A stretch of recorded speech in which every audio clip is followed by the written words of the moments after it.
এর ভিতরে কোনো একজন প্রজা এক তরকারি দিয়ে খাবার খাবে, এটা তো আমি একজন নেতা হিসাবে হয় না। হযরত ওমর ডাক দেন বলতেছেন, ও সালমান ভাই, আল্লাহর কাছে ওয়াদা করলাম, আল্লাহর কাছে তওবা করব, আজকের পরের থেকে যতদিন পর্যন্ত খলিফার মসনদে থাকবো ততদিন পর্যন্ত একের অধিক দুই তরকারিতে আমি ওমর কোনোদিন খানা খাবো না। আমি আপনাদেরকে বোঝানোর জন্য বলতে চাই, কেউ যদি মেম্বার হয়, কেউ যদি চেয়ারম্যান হয়, কেউ যদি এমপি হয়, কেউ যদি মন্ত্রী হয়, কেউ যদি মিনিস্টার হয়, কাল কিয়ামতের ময়দানে মেম্বারকে জিজ্ঞাসা করবে, আল্লাহ বলবে, ও মেম্বার সাহেব, তুমি তোমার ওয়ার্ডকে তুমি কেমনে চালাইছো? চেয়ারম্যানকে বলবে, তোমার ইউনিয়ন তুমি কেমনে চালাইছো? তোমার ইউনিয়নের ভিতরে কেউ কি না খেয়ে মারা গেছে কিনা? তোমার ইউনিয়নের ভিতরে এমন কোনো মানুষ আছে কিনা যারা চিকিৎসার অভাবে মারা গেছে? এমন কোনো মানুষ আছে কিনা? তুমি বলো বলো বলো। ও বাজার, এই জন্য আমি আপনাদের খেদমতে বোঝার জন্য বলতে চাই, এটা শুধু মেম্বার নয়, এটা শুধু এমপি নয়, চেয়ারম্যান নয়, মন্ত্রী নয়, বরং আপনি হলেন একজন ধনী মানুষ, আপনার বাড়ির পাশে একজন গরিব অসহায় মানুষ আছে, যেই বাড়িতে কোনোদিন পর্যন্ত গরুর গোশত কেনার সৌভাগ্য হয় না, অথচ আপনি ঈদের মধ্যে আপনার বাড়িতে 10 কেজি গোশত কিনেছেন। আমি এই কথা যখন বলি, তখন আমি সবার উদ্দেশ্যে একটা কথা বলবো, ও মুসলমান আল্লাহর গোলাম, আপনি যখন আপনার বাড়িতে কোনো অনুষ্ঠানের জন্য 10 কেজি গোশত ক্রয় করেছেন, ওই 10 কেজি গোশত থেকে হাফ কেজি গোশতটা একটা আলাদা করে নেন। ওই আলাদা করিয়া ওই হাফ কেজি গোশত আপনার প্রতিবেশী যেই লোকটা আছে, যেই গরিব সন্তান আছে, যেই গরিব পরিবারটা আছে, ওই গরিব পরিবারটাকে হাফ কেজি গোশত আপনি দিয়ে বলেন, ভাই আজকে তুমি এইটা রান্না করে খাও। আপনার বাড়িতে 10 কেজি গোশত রান্নার ভিতর থেকে মাত্র হাফ কেজি দিলে আপনার খাবার কিন্তু কমে যাবে না। এই জন্য প্রতিবেশীর হক আদায় করার দরকার। আওয়াজ করে বলেন, আছে না নাই? এ বাজান, আমি আপনাদেরকে বোঝানোর জন্য বলি, এই জন্য বলতেছি, শুধু নেতারা না, আপনার বাড়ির পাশে যিনি ধনী মানুষ, আল্লাহ তাকেও জিজ্ঞাসা করে বলবে, গোলাম, আমি তোর সম্পদশীল বানাইছিলাম, তোর সম্পদের ভিতরে গরিবের হক রাখছিলাম, কিন্তু গরিবদের খবর কেন রাখিস নাই? গরিবদের খবর কেন রাখিস নাই? এই কথাটা কিন্তু আমার আল্লাহ বলবে। সালমান ফারসি রাদিয়াল্লাহু তাআলা আনহু ডাক দিয়ে বলে, আমিরুল মুমিনিন, 2 নম্বর আপনাকে একটা কথা আমি বলবো, আমি যতদূর জানতে পারছি, আপনি যখন কাপড় পরিধান করেন, একটা কাপড় পরেন না, আপনার জামা নাকি 2টা জামা। একটা জামা পরে আপনি আপনার কার্যালয়ে থাকেন, আর একটা জামা পরে আপনি আপনার বাড়িতে থাকেন। আমি একটা আপনার কাছ থেকে জানবার চাই, আপনি কেন 2টা জামা পরবেন? আপনার রাষ্ট্রের ভিতরে এমন মানুষ আছে যাদের কপালে একটা কাপড় পর্যন্ত কোনোদিন জোটে না। হয়তো আপনারা বলবেন, হুজুর না না না, এমন মানুষ তো সমাজের মধ্যে নাই যাদের কপালে একটা কাপড় জোটে না। কে বলে নাই? আপনি কি কোনোদিন ফুটপাতের মধ্যে গেছেন নাকি? আপনি কি রাত 12টার পরে কোনো ফুটপাতে আপনি দেখছেন নাকি? এই শীতের রাত্রিতে কনকনা শীত, গায়ের মধ্যে কাপড় নাই, একটা চাদর গায়ের মধ্যে দিবে এমন কাপড় পর্যন্ত অনেকেরই নাই। ফুটপাতের মধ্যে ঘুমায়। ও দোস্ত, ফুটপাতের মধ্যে যাওয়ার হয়তো সময় আপনার মেলে না। আপনাকে বলবো, আপনি একটু হাঁটতে হাঁটতে হাঁটতে হাঁটতে আপনার এই মাদ্রাসায়, নন্দীগ্রাম যে মাদ্রাসা, শুধু এটা নয়, আপনার যেই যেখানে মাদ্রাসাগুলো আছে, ওই মাদ্রাসাগুলোর ভিতরে একটু আপনি ঢুকবেন, মাঝে মাঝে ঢুকবেন, ছাত্রদেরকে একটু তালাশ করবে, তাদেরকে দেখবেন তাদের হালত কেমন। এমনও কিছু ছাত্র আমাদের চোখের মধ্যে পড়ে, আমাদের মাদ্রাসাগুলোর মধ্যে দেখতে পাওয়া যায়। আরে ও বাজার, আল্লাহর গোলামেরা শোনেন, এমন ছাত্র মাদ্রাসায় পড়ে যাদের পরনের ভিতরে যেই জামাটা আছে, একই জামা পরে সারাদিন তারা থাকে। আমি নিজেও তো দেখছি, একদিন আমার মাদ্রাসায় একজন ছাত্রকে দেখলাম খালি গায়ে, শুধু একটা গেঞ্জি গায়ে দিয়ে পড়তেছে। আমি তারা ধমক দিয়ে বললাম, এই যাও, জামা পরে আসো। ছাত্র উঠে না, চুপ করে বসে আছে। আবার যখন ধমক দিলাম, তখন তোর চোখের মধ্যে দেখি পানি দেখতে পাওয়া যায়। আমি 1 কদম 2 কদম করে তার কাছে চলে গেলাম, গিয়ে বললাম, কান্না করিস কেন? কি হয়েছে তোর বল? আমারে তখন ডাক দিয়ে কয়, হুজুর, আমি কাপড় পরবো কই? আমার এই একটা জামা, ওই জামা আজকে 7 দিন পর পরার পরে আমার জামাটা বড় ময়লা হয়ে গেছে। আমি ওই জন্য ওই জামাটা আমি ধৌত করিয়া ওইটা আমি রোদ্রে শুকানোর জন্য দিয়েছি। 2 নম্বর আর একটা জামা পরার মতো তো আমার জামা নাই, এই জন্য গেঞ্জি গায়ে দিয়ে বসেছি। ও বাজার, এই জন্য আপনাদের খেদমতি বোঝার জন্য বলবার চাই, আপনি যদি অন্য জিনিস থেকে নিজের মধ্যে যদি জ্ঞান নিবার চান, এই জন্য চারতলাওয়ালা মানুষের পাঁচতলার দিক তাকানো যাবে না, চারতলাওয়ালা মানুষের তাকাইতে হবে তিনতলার দিকে, তিনতলাওয়ালা মানুষের তাকান লাগবে দুই তলার দিকে, দুই তলাওয়ালার মানুষদের তাকান লাগবে নিচতলায়। গাড়ি দিয়ে যখন চলেন একটাবার নিচের দিক তাকায় দেখেন, একটাবার নিচের দিকে তাকান না, দেখেন দেখেন দেখেন আপনার পাশে দিয়ে চলতেছে ওই মানুষটার পরনের ভিতরে ঠিক মতো বন্ধুরে আমার কাপড় নাই, ওই মানুষটার পরনের ভিতরে ঠিক মতো কাপড় নাই, খাবারও ঠিক মতো জুটে না। একটা কথা মাথায় রাখবেন, আপনার যদি একটা কাপড় সন্তানের জন্য ঈদের মধ্যে এই যে সামনে রমজান আসতেছে, আজকে আপনাকে বলে দেই, আপনি আপনার সন্তানের জন্য যখন একটা কাপড় কিনবে, তখন আপনার ওই প্রতিবেশী বাচ্চার জন্য 100 টাকা দিয়ে প্রয়োজন হলে একটা জামা কিনেন, আপনার বেটার জন্য কিনছেন 1000, ওই গরিব দুঃখী বাচ্চার জন্য কেনেন 100 টাকা, ওই 100 টাকার একটা জামা নিয়ে ওই মানুষটার ছোট্ট বাচ্চার হাতের মধ্যে যদি আপনি দিতে পারেন, ও কি পরিমাণ আনন্দ হবে এটা আমি আপনাকে বুঝায় বলতে পারবো না। কারণ একজন মানুষ যে মানুষটা নতুন জামা কিনবার পারে না, ওই মানুষটার হাতের ভিতরে বন্ধুরে আমার সুন্দর একটা জামা, নতুন জামাটা দিলে ছেলেটা খুশি হয়ে যাবে। এই জন্য যারা ধনী মানুষ আছেন তাদেরকে আমি অনুরোধ করে বলবো, শুধু নিজের সন্তানদের জন্য নয়, পার্শ্ববর্তী গরিব সন্তানদের জন্য একটু মাঝে মাঝে কেনার চেষ্টা করব। হযরত ওমর ফারুক রাদিয়াল্লাহু তাআলা আনহু বলেন, ওগো সালমান ভাই, আজকের থেকে আমি আল্লাহর কাছে তওবা করব, আজকের পরের থেকে যতদিন পর্যন্ত খলিফার মুসনদের মধ্যে থাকবো ততদিন পর্যন্ত আমি আমার জীবনে 2টা জামা কখনো পরিধান করব না। ও বাজান, কথার পৃষ্ঠে যখন কথা মনে পড়ে গেল আপনাদের খেদমতে বলে দিয়ে যাই, হযরত ওমর এমন একজন মানুষ ছিলেন, হযরত ওমর ফারুক রাদিয়াল্লাহু তাআলা আনহু এমন একজন মানুষ ছিলেন, তার রাজ্য পরিচালনা করাকালীন নিজেও যেমন 2টা জামা পরে নাই, সন্তানকেও 2টা জামা পরতে দেয় নাই, নিজের সন্তানগুলো তো তারি দেওয়া জামা পড়েছে। হযরত ওমর ডাক দিয়ে বলতেছেন, ওগো সালমান ভাই, আপনার কাছ থেকে জানবার চাই নসিহতটা কি?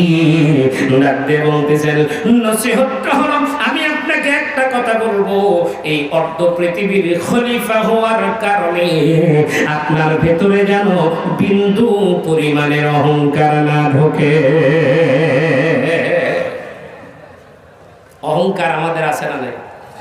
কেউ করে টাকার অহংকার, কেউ করে ক্ষমতার অহংকার, কেউ করে বক্তার অহংকার, কেউ করে আলেমের অহংকার। কথা বলুন ঠিক কিনা? এক একজন এক এক রকমের অহংকার নিয়ে দুনিয়ার জমিনের মধ্যে চলে। তবে বলেন তো দেখি, অহংকারের পতন আছে না নাই? ইতিহাস তালাশ করলে দেখতে পাওয়া যায়, যার যত অহংকার ছিল আল্লাহ তার চাইতে নিম্নমানের জিনিস দিয়ে দুনিয়ার থেকে বিদায় করছে। নমরুদ অহংকার করেছে, নেংরা মশা দিয়ে সাইজ করছে। ফেরাউন অহংকার করেছে, ও মুসলমান, দরিয়ার পানির ভিতরে ডুবায় ডুবায় চুবায়া চুবায়া দুনিয়ার থেকে বিদায় করে দিছে। এই জন্য বাদল, কেউ অহংকার করলে দুনিয়াতেও থাকার ভাগ্য হয় না, পালার লাগে। কথা বল না কেন? ঠিক কিনা? হযরত ওমর কেমন একজন অহংকার মুক্ত মানুষ ছিলেন। একদিন জুমার নামাজের ভিতরে খুতবা দিচ্ছিলেন, জুমার নামাজের মধ্যে খুতবা দিচ্ছিলেন। শুধু খুতবা দেওয়ার অবস্থায় না, খুতবা দেওয়ার জন্য যখন তিনি মিম্বরের মধ্যে দাঁড়াইলেন, এবং সময় মাঝখান থেকে একজন দাঁড়ায় বলতেছেন, আমিরুল মুমিনিন, আপনি মেহরাব থেকে নামেন, আমরা খুতবাও শুনবো না, আপনার পেছনে নামাজও পড়বো না, আপনাকে আমরা নেতা বলেও মানি না। আস্তে করে ডাকতে বলতেছেন, কেন? বলে, কেনর জবাব তো অবশ্যই আছে, আপনি আগে নামেন। মিম্বর থেকে হযরত ওমর ফারুক রাদিয়াল্লাহু তাআলা আনহু আস্তে করে নেমে গেলেন। ডাকতে বলে, বলো বলো বলো, আমার অপরাধটা কি? বলে, আপনার অপরাধ হলো, আপনার কাছ থেকে আমরা জানতে চাই এটা সঠিক উত্তর না দেওয়া পর্যন্ত আপনার পেছনে আমরা নামাজ পড়ব না। আর সেই প্রশ্নটা হলো এই, আমাদের মধ্যে মদিনার ভিতরে যতগুলো মানুষ আছে, এই মানুষগুলোর ভিতরে চাদর আসলো, ওই চাদরগুলো আপনি সবাইকে বন্টন করেছেন, সবাই তো চাদর পাইল, কিন্তু লক্ষ্য করে দেখতে পাইলাম আপনার সন্তানকেও আপনি চাদর দিয়েছেন। কিন্তু আপনার কাছে একটু জানবার চাই, আমি হলাম হুসাইন আর আমার ভাই হাসান, আমাদের 2 জনের জন্য আপনার পক্ষ থেকে কোনো বরাদ্দ কেন না? আল্লাহু আকবার বলে। আপনার সন্তান পাই না, আমরা আমরা কেন পাইলাম না? মসজিদের ভিতরে যতগুলো মানুষ আছে সবাই ডাক দিয়ে বলে আমিরুল মুমিনিন, কথা কি সত্য? তাই যদি হয় তাহলে আপনার সন্তান পাবে, আর হাসান হুসাইন কেন পাবে না? হযরত ওমর ফারুক রাদিয়াল্লাহু তাআলা আনহু কোনো কথা বলে না। বাজানরা আমার চুপ করে আছেন। সবাই যখন বলতেছে, হযরত ওমর রাদিয়াল্লাহু তাআলা আনহু চুপচাপ করে মাথা নিচের দিক দিয়ে চিন্তা করতেছিলেন কি জবাব দিবে। ঠিক এমন মুহূর্তে বাজার মসজিদের ভিতরে দুইজন মানুষ ঢুকলো, ডাক দিয়ে বলতেছে, এই মসজিদের এই জায়গার ভিতরে আমিরুল মুমিনিন কে, তোমাদের এই দেশের নেতা কে? একজন ডাক দিয়ে কয়, এত কিছুক্ষণ আগে ছিল, এখন আর নাই। কিছুক্ষণ আগে, এখন কেন? কারণ সবাই বলতেছে আপনাকে আর মানি না। উনি তো বলতে পারতেন তোমরা না মানলেও পাওয়ার আছে 5 বছর, কি যা পারে হোক, অসুবিধা নেই। হযরত ওমর রাদিয়াল্লাহু তাআলা আস্তে করে চুপ করে আছেন, কোনো কথা বলেন না। ভেতরে আস্তে করে ঢুকলেন। ও বাজার, ওই দুইজন লোক ডাক দিয়ে বলতেছেন আমিরকে। হযরত ওমর রাদিয়াল্লাহু তাআলা চুপ করে আছেন। এবার ওই দুইজন লোককে প্রশ্ন করা হলো, আপনি কে? বলে আমরা তো বাহির দেশ থেকে আসলাম। বলে কেন আসছে? বলে এই মজমার ভিতরে, এই মসজিদের ভিতরে কি দুইজন মানুষ আছে? বলে দুইজন মানুষ কি? বলে একজন হলো হাসান আর একজন হলো হুসাইন। এই দুইজন মানুষকে এই মজমার মধ্যে আছে নাকি? হুসাইন বলে লাব্বাইক, আমার নাম হলো হুসাইন। হাসান বলে লাব্বাইক, আমার নাম হলো হাসান। সঙ্গে সঙ্গে ডাক দিয়ে বলতেছেন, তাহলে তোমরা দুই ভাই? বলে হ্যাঁ। বলে এই যে নাও, তোমাদের দুইজনের জন্য 2টা চাদর। বলে আমাদের দুইজনের জন্য 2টা চাদর কোথা থেকে আসলো? আগে তুমি বলো, তারপরে চাদরগুলো নিব। সঙ্গে সঙ্গে তখন ডাক দিয়ে বলতেছেন, তাহলে তোমরা শুনে নাও, আমরা যখন এই চাদরগুলো চাদরগুলো যখন নিয়ে আসলাম, ওমর ফারুক রাদিয়াল্লাহু তাআলা আনহুকে যখন আমরা বললাম, আমিরুল মুমিনিন, আপনার রাজ্যের গরিব মানুষদের জন্য চাদর পাঠানো হয়েছে। হযরত ওমর ডাক দিয়ে বলে, তোমরা তো চাদর আনছো, একটু জানবার চাই, এই চাদরটা হাদিয়ার মাল না সাদগার মাল? বলে এগুলো হলো সাদগার মাল। বলে সাদগার মাল মদিনাবাসী গ্রহণ করবে না ততক্ষণ। বলে কেন গ্রহণ করবে না? বলে গ্রহণ করতে পারবো না এই কারণে। বলো তো বলো, এই চাদরগুলো বিক্রি করলে যেই পরিমাণ টাকা হবে, ওই পরিমাণ টাকা দিয়ে 2টা চাদর তোমার গভর্নরকে বলে দাও, যদি বানায়া আমার রাজ্যের মধ্যে পাঠায় দেয় তবে গ্রহণ করব।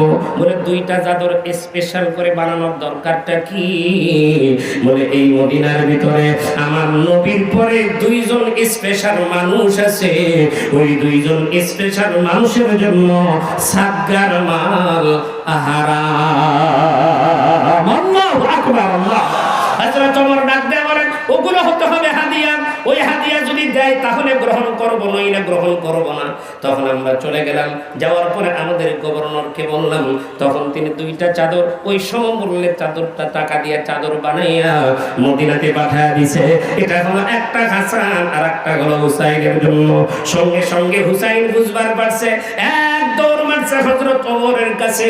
দৌড় দিয়ে যায়, যখন পায়ের উপরে পড়তে যাবে, হযরত ওমর আস্তে করে ধরে বলতেছেন, কি ব্যাপার, আপনি এমন করে দৌড়াইতেছেন কেন?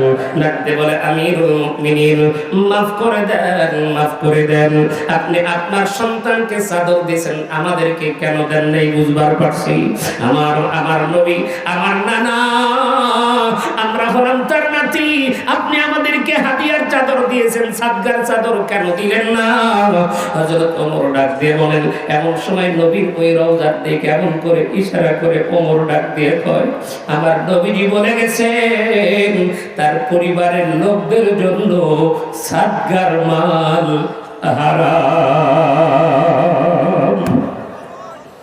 তাই ওমরের সন্তানকে সাদগার মাল দিয়ে দিছে, সাদগার চাদর ওমরের সন্তানকে দিছে, হাসান হুসাইনকে দেয় নাই। অর্ধ পৃথিবীর খলিফার সন্তান সাদগার মাল নেওয়ার উপযুক্ত একজন মানুষ হয়েছে।